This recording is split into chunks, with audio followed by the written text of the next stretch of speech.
In this video, we are going to demonstrate using a function and creating a formula.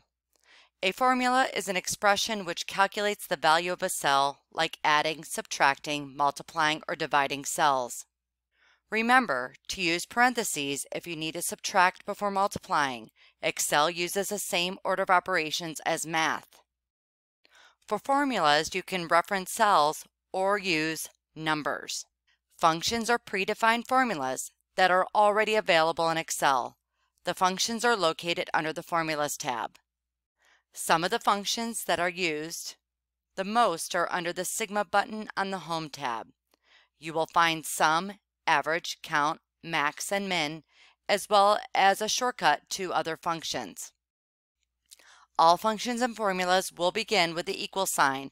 The equal sign is located on your keyboard. We are first going to begin with the sum function. The sum function sums or totals cells with numeric values. Click in cell B13. Go to the Sigma button on the Home tab.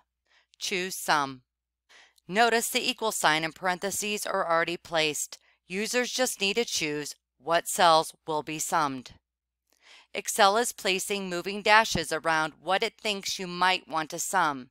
We want to sum cells B9 to B12. If we want different cells, we could just select different cells. In this case, we want the range B9 to B12. When you have the cells you want to sum, hit Enter on the keyboard to view the results. In our startup business, we need $735,000 in assets. Now let's create a formula to add up cells B4, B5, and B6. Click in B7.